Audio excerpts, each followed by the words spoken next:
Shalom, nous allons étudier la Samer Gimel dans Masechet Menachot et nous reprenons en haut avec la nouvelle Mishnah. Omer Harei Alai B'Machavat, Lo Yavi B'Macheshet. Celui qui s'engage à faire un mincha qui se fait dans le keli qu'on appelle Machavat, il n'aura pas le droit d'apporter celui qui se fait B'Macheshet et inversement B'Macheshet Lo Yavi B'Machavat. Ben Machavat et Macheshet, quelle différence entre les deux kelim? C'est de Machloket Anaim. Macheshet yesh la kisui, Machavat en la kisui. Il Rabbi Yosef Galili. Selon Rabbi Yosef Galili, c'est une différence de kisouille.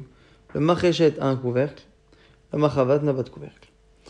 Chanina ben Gamliel Omer, macheshet amuka, lui dit c'est une question de profondeur. Le macheshet, il est profond, masea rochashin, et ce qui en ressort à cette capacité, justement rochashin, il y a une version qui dit rachin, qui sont justement tendres, les pins sont plus tendres, machavat, Tsafa. Par contre, la Mahava, c'est une sorte de poil, donc les rebords sont moins élevés, donc c'est moins profond. Maasa Kashin, et les pins qui en sortent en sont plus durs. Maïtama de Rabbi Yosef. La Gemara pose la question sur Rabbi Yosef, d'où Rabbi Yosef dit que c'est une question de couvercle. La Gemara dit, si c'est un diouk dans les mots, c'est problématique. Pourquoi? Il est Mamacheshet Datia, Irachouché Alev. Macheshet, il veut dire que c'est caché parce que ça vient être mechaper sur les pensées du cœur. Comme c'est marqué là-bas, que Rachash libid avartov, mon cœur a pensé quelque chose de bien. Donc Rachash, c'est ce qu'il y a dans le cœur, ce qui est caché. Et Machavad, Atia, Amachavoyape, ce qui viendrait expier donc les paroles de la bouche qui sont visibles, qui sont audibles, comme les gens disent, Venabach Nabouché. Que justement, ça vient expier ce que la bouche dévoile. Le problème, c'est qu'on peut aussi, avec d'autres verbes, d'autres versets, trouver que finalement, macheshet, c'est pas quelque chose qui est caché, mais quelque chose qui est dévoilé, et machavat l'inverse. Pourquoi? Et maïpra machavat datia machavoyalev, on peut dire que machavat, c'est par rapport à ce qui est caché dans le cœur. Dire-t-il, lama nachbeta livroir. Pourquoi t'es-tu caché pour fuir? Reproche de Lavan fait à Yaakov. Nachbeta, donc machavat, c'est caché. Macheshet, datia, irchouché, ça peut être très bien le fait de parler. Quand les gens parlent, on dit que les lèvres, rochachot, parlent. Donc, rachash, ça peut être aussi le fait de parler un peu de manière visible, audible. Et là, Gmara Gmirela. Puisque dans les versets et dans le langage hébraïque, on ne trouve pas forcément plus que Rachash est plus caché que dévoilé, et pareil pour Machavat, forcément que c'est comme ça une Kabbalah qu'il avait reçue. Maintenant, par contre, Rabbi Chanina ben Gamliel Omer, comme justement que un c'est profond, l'autre c'est moins profond, Macheshet, un moka dirtif, et Chol Na'asad Macheshet. Quelle est la preuve? La source de Rabbi Chanina. C'est parce que là-bas, tout ce qui se fait, c'est marqué dans le verset, Ba Macheshet. C'est-à-dire que le pain il se fait dans le Macheshet. Donc il est profond parce que le pain est à l'intérieur. Or, pour la machavat, ça n'a pas dire ve'al machavat. Pour la machavat, c'est marqué que le pain est cuit sur la machavat. Alors, pourquoi une fois sur, une fois dedans? C'est parce qu'il y en a un qui a des parois hautes et d'autres qui n'en a pas. Donc, une fois, il se retrouve à être dedans, dans les parois hautes. Et quand il n'y a pas de parois hautes, c'est forcément sur le dessus. Tanoura Banan, maintenant, Bet Shammai nous dit celui qui dit je m'engage à apporter macheshet. Il ne dit pas je m'engage à apporter un mincha qui se fait dans ma chéchet. Je m'engage à apporter ma chéchet. Il dit, on ne peut rien faire. Il va attendre qu'Eliyahu Navi réponde au problème. Quel est le safek à Bet Shammai? Parce qu'Eliyahu, il a un doute. Il a al-shum keli nikreu ou al-shum ma'ase. Quelle est la raison pour laquelle on appelle ça mincha de ma chéchet? Est-ce que c'est parce que l'ustensile s'appelle ainsi? Ou est-ce que c'est la manière de faire cette pâte qui s'appelle macheshet, et le keli, l'ustensile, a pris le nom du pain. Et pourquoi c'est important? Parce qu'ici, il a dit qu'il allait donner macheshet. Alors, est-ce qu'à l'origine, macheshet, c'est le nom de l'ustensile qui a donné le nom au korban? Ou est-ce que c'est le nom du korban qui a donné le nom au keli? Et du coup, quand il dit macheshet, est-ce que c'est l'un ou est-ce que c'est l'autre? Et donc, dans le doute, il ne fait rien. Bet Hillel, lui, est pochette. Bet Hillel Omrim, Keli, Ayaba Migdash, ou Macheshet, Shema. Non. Macheshet, c'est le nom du Keli qui est au Mignash. Et Doma Kemin, ça ressemblait à un ustensile. Alors Rashi explique ici que c'est un ustensile, une sorte de poêle, mais en forme un peu de U, et dans lequel à l'intérieur il y a des, des petits ronds qui sont creux, petite profondeur dans lesquels la pâte se pose. Donc là-bas c'est klabous, amok qui est profond. Je sais pas c'est que mon arbetro qu'on met la pâte dedans, domekimit tapouché abretim. Ça fait comme des petites pommes, les pommes abretim qu'on appelle là-bas, ou kemin balouté, evanim, comme des sortes de gros glands grecs. Veomer chol nasa b'macheshet ve'al machavat. Et c'est marqué tout ce qui se fait dans la macheshet et sur la machavat. Alama be'al al shum kelim kraou. Velo al shum asem. Selon Bet Hillel, c'est la preuve que si on dit que ça se fait ba macheshet ou al machavat, c'est que c'est bien le nom des kelim à la base.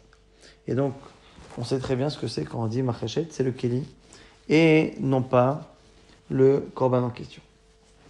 Celui qui dit maintenant Réalai Tano. Il y a des menachot. Pour le Tano, il y en a deux. Chalot et Rakik. Chalot qui sont pétris avec de l'huile et Rakik sans huile. Et lo Yavim m'a fait koupar. S'il a dit Réalai Tano qui doit apporter ces menachot qui cuisent au four, comme il a dit au four, il ne pourra pas cuire dans autre chose qu'un four. Par exemple, koupar. Koupar, c'est un petit four. On m'a fait Rafim. Si Rafim, c'est quelqu'un qui cuit sur des tuiles chaudes. On fait Yorot Arvim, ou celui qui cuit dans des chaudrons, un chaudron Arvim, des chaudrons arabes. Rabbi Yehuda Omer, Ratzam Mevim m'a fait koufar. Le Rabbi Yehuda, ça ne pose pas de problème de cuire dans un koufar. Aré alaï minchat ma'afa. Le Avim Mersar Chalot ou Mersar Kikin. Selon Tanakama, s'il a dit qu'il a porté me'afé, ce qui se cuit dans le four, donc c'est soit Rakik, soit Chalot, il ne pourra pas apporter moitié-moitié. Selon Rabbi Shimon, on a déjà vu cette chita. Mathieu Bevini chez Korban Echad. Lui, il pense que c'est vraiment un seul Korban, quasiment homogène, et donc faire l'un ou l'autre ou moitié-moitié, c'est pareil. La Braïta nous dit Tano Rabbanan m'a fait Tano, Velo m'a fait Kofar, Velo m'a fait Rafim, Velo m'a fait Yorot Arvim. Tanakama dans le Braïta rapporte ce que dit Tanakama dans la Mishnah, c'est-à-dire que m'a fait Tano. Tano, c'est pas Kofar, c'est pas autre chose. Rabbi Domer, Tanour, je n'ai pas mis, c'est marqué 2 fois Tano, le four. L'Archem m'a fait Kofar, pour dire que non seulement le four classique, même le petit four, le Kofar. Rabbi Shimon, lui, dit Tanour, je n'ai pas mis. Chachte afiatan batano, ve chachte gdeshan batano. Il dit pourquoi 2 fois Tano? Une fois pour y cuire, et une fois pour sanctifier la mincha dans le Tano. Ça, c'est ce que nous dit ici Rabbi Shimon. Si on est magdish dans le Tano, ça veut dire que la pâte, le pain, la mincha devient kadosh dans le four. Donc le four doit être dans la hazara. Sinon on a un problème que c'est yotse, c'est sorti la hazara, donc c'est pas sous. Mythe les Rabbi Shimon aïsvar. Est-ce que Rabbi Shimon peut dire qu'il y a un hikdesh dans le four? Pourtant, Véatnan, c'est marqué Rabbi Shimon dans une Mishnah. Rabbi Shimon dit l'olam, yaragoul lema, shtalechem, lechem apanim, kshirot bazara, ou kshirot bebet pagi. Il faut avoir l'habitude de savoir que les shtalechem et lechem apanim sont kshirot bazara, ou les bet fagi, là, on faisait cuire à l'extérieur de la hazara. Donc, c'est pas possible qu'il ait dit qu'avec des champs de batano. Donc, Rava donne un tirot, c'est dit Amarava, et maché avec des champs les shumtano. Il faut les sanctifier les shumtano dans l'intention de les cuire dans le four. Ralay mincham a fait le yavimechetza. On a vu que son Tanakama n'apportait pas moitié-moitié pour nos rabanan. Fait chitakriv, c'est marqué là-bas, celui m'a fait tanour, chitakriv lorsque tu apporteras. Chitakriv la asot d'avoir échoué lorsque tu apporteras quelque chose qui est au choix, une edava. Korban mincha, expression korban mincha, amarabi yuda minaïn omer. Aralay mincha de meafé shelo, yavi mersachalot de mersach kikin, tamoloma mincha korban mincha. Lui dit korban mincha, ça vient m'apprendre qu'on ne peut pas faire moitié meafé, moitié rakik, moitié chalot. Korban mincha n'amartilecha, velo shnaim shosha korbanot. Un seul korban et pas plusieurs. Alors Rabbi Shimon lui dit, Vechin nemar korban shnaim. C'est pas marqué 2 fois korban, pour dire l'un ou l'autre. Alors nemar, et la korban echad, c'est marqué korban une seule fois. Nemar, bon, chalot ou kikin, sur ce korban, c'est marqué chalot et kikin. Machmak, c'est un seul et même korban, chalot et kikin. Donc l'un ou l'autre, ou les deux, c'est pareil. Donc, Taratsa la vie chalot, mevi, rekikin mevi, mersa chalot ou mersa kikin mevi, il peut apporter l'un ou l'autre ou les deux. Ou l'un de comme et fishnem, il prend une poignée de chaque, une kamat vala bedomeacha ala shnaim, yatsa. Si il a pris une des deux espèces pour les autres, ça va, c'est yotse. Rabbi Yehuda reprend la vie Tanakama. Il dit Minaïl, donc c'est qu'on fait pas moitié-moitié, tout ce qui se cuit au four et tout ce qui se cuit au machéchet ou machavat.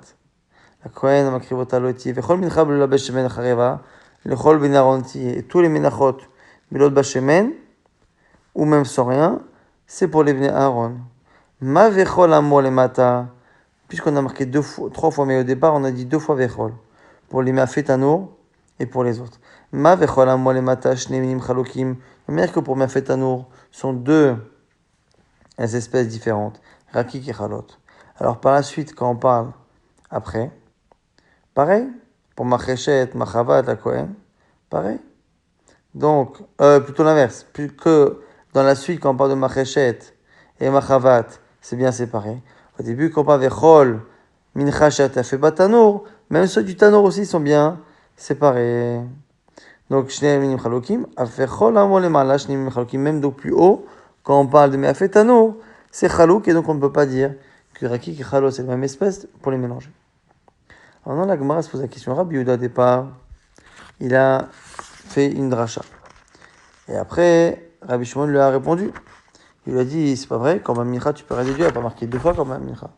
Rabbi Yehuda, je sais bien quand même Rabbi Shimon. La Gemara dit à Rabbi Yehuda, que va-t-il dire? La réponse de Rabbi Shimon paraît bien. Amalach, il te dirait, Keman dirtiv Hasheman Vashamen, Keman dirtiv Korban Korban. Il dit, c'est vrai, il n'a pas marqué 2 fois Korban, il a marqué 2 fois Vashemen, dans l'huile. Pour nous dire, là aussi, que c'est la même chose. Donc, comme si on avait dit Korban, Korban, on a dit Vashemen, Vashemen, mashma, qu'on ne mélange pas Rakik et Chalot. Et Rabbi Shimon, il octive Vashemen, Vashemen, Avamina Davka, Mersa Chalot, Mersa Kikin, Aval Chalot, Lechudayo, Kikin, Lechudayo, Imalo, Kamash Balan. Et Rabbi Shimon va répondre, non, non, non, on a besoin de dire Vashemen, Vashemen, pour nous apprendre que non seulement on peut faire moitié-moitié, mais même que l'un ou même que l'autre, sinon on aurait pu croire qu'il faut absolument faire moitié-moitié. On a le droit de se poser la question. Au départ, on a Rabbi Yehuda. À la fin, on a Rabbi Yossi. Et au final, c'est la même chita. Puisque les deux disent que c'est soit tout Rakik, soit tout Chalot, mais pas Mersa, Mersa. Rabbi Yossi et Rabbi Yehuda. Et nous avons, dis-moi Rabbi Yossi, le fils de Rabbi Yehuda, et Rabbi Yehuda Atzmo, son père. C'est la même chita. Là, on m'a dit qu'Abena Yehuda et Avad. Non. Il y a une marloquette par rapport à Avad s'il a fait.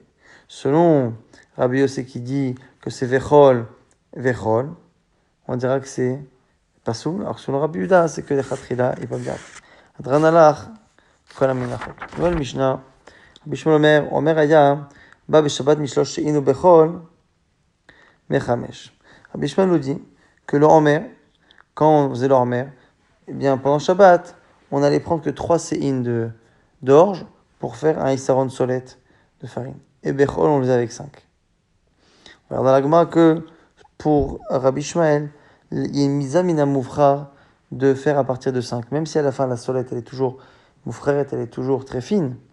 Au final, le fait de prendre cette fleur de farine rapidement sans trop tamiser, directement avec une grosse quantité d'orge, eh bien, c'est une plus belle mitzvah, c'est plus mechoubad que de prendre 3 séines et de tamiser plusieurs fois pour avoir le fameux Issaron moufrar. Donc, et Chacham Omrim, eux disent que Shabbat ou Chol, il faut que 3.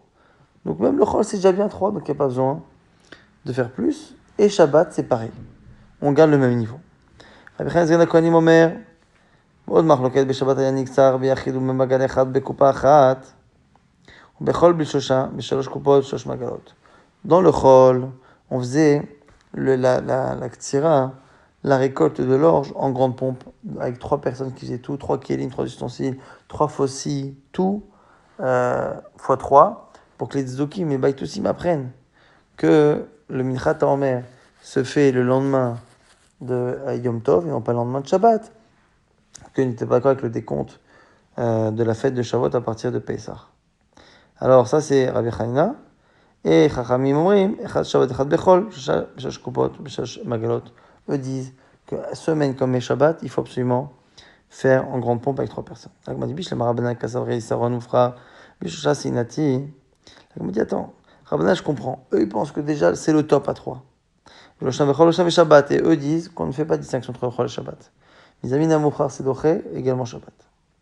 Et la Rabbi Shmuel, qu'est-ce qu'il pense? Il pense qu'il faut 5 pour avoir Mizamin Mouchar. Alors, Issaron Moufrar, alors, Afilou Beshabbat Nami, pour Shabbat aussi, il faut Issaron Moufrar. Imi Shaloshate, Afilou Bechol Nami. Alors, si il faut 3, alors Afilou Bechol Nami. Donc, pourquoi on a vu que selon Rabbi Shmuel, il fallait 5? Amarava, ça va Rabbi Shmuel Issaron Moufrar, Belo Ticha Ate Mechamesh. L'Agma nous explique quoi? L'Agma nous dit que selon Rabbi Shmuel, Issaron Moufrar, Belo Ticha, si je veux avoir un Isaron Moufra, sans faire trop d'efforts, Atimichamesh, il faut que je prenne 5 signes. Mais avec des efforts, Bidicha, Achat, Atimishalosh, je peux le retrouver Mishalosh. Bechol Matina Mechamesh, Dachish, Vechamita. C'est plus Meshoubach le semaine de prendre 5 et d'avoir facilement le solet. Beshman Moutav, Shabem Melacha Achat, Berkada, Balabem Melachot Arbe. Alors pour Shabbat, mieux qu'il y avait plusieurs fois le fait de tamiser, plutôt qu'il fasse toutes les Melachot, en plus depuis la Ktsira, pour récolter du Homer en plus. Et avoir la belle mitzvah de faire à partir de 5. Maintenant, la Gemara va essayer d'être Medama, notre chita à nous et celle d'un autre Rabbi Shmuel, le fils de Rabbi Yochanan ben Beroka. Amar Rabba, Rabbi Shmuel et Rabbi Shmuel ben Yochanan ben Beroka, Amrou Davar Echad, ils ont dit une seule chose. Tanya Arba Asar Shechaliot Beshabbat Mafshit et Pesach Adechazeh, le 14 qui tombe à Shabbat, on n'enlève pas toute la peau de l'animal, jusqu'au Chazé pour prendre les mourir. Ça c'est Rabbi Ishmael, Beno, Shel Yochanan ben Beroka. Chachami Omrim, Ad Shafshidi Kulo, on enlève tout. Milo Amar Rabbi Ishmael Beno, Shel Yochanan ben Beroka, Atam, Chol Echad Efshad Ultachina Nachanmi, Kevan Efshad Ultachina, la Gemara dit, n'est-ce pas que là-bas, pourquoi il dit qu'on ne va pas jusqu'au bout du Efshet de la peau? C'est parce que il n'y a pas forcément de nécessité à transgresser Shabbat, donc on ne transgresse pas. Et, donc c'est la chita de chez nous. Pareil, eux lui pensent que normalement, c'est bien de faire 5, mais Efshar, comme Efshar de l'Otachina, on ne fait pas. Et la Gemara oppose. Dis-moi, dis-moi, Kanokama, Rabbi Shmuel Acha, et là, les Kabzion Kodashim, peut-être que Rabbi Shmuel, chez nous, n'est pas Mechal Shabbat, mais là-bas, voir un animal à moitié dépecé au Beth Amikdash, ça ressemble à une nevela, un animal mort, blessé. Alors, à la table des Kabzion Kodashim, peut-être qu'il serait d'accord avec Rachamim. Et Malach Rabban Azvir, allez. Il a mis la Kanokama, Rabbi Shmuel ben Yochanan ben Beroka Atam, et là, dit Avidle, Tzor Gavoa. Et peut-être de l'autre côté, que Rabbi Shmuel là-bas, le fils de Yochanan ben Beroka, qui ne veut pas être Mechal Shabbat, pour ça, peut-être que chez nous. C'est un problème parce que sinon, on n'a pas fait exactement la Melacha comme il faut, puisqu'on n'a pas tamisé exactement comme il faut. Mais le Zedachol Shabbat, la Chad et Tavid Be'etzar Gavoa, et Zedachol Shabbat, Makrablan Zvirale. Donc, du coup, on n'a pas forcément de preuves que notre Rabbi Yochanan et Rabbi Yochanan, le fils de Rabbi Yochanan ben Beroka, sont exactement une seule et même chita.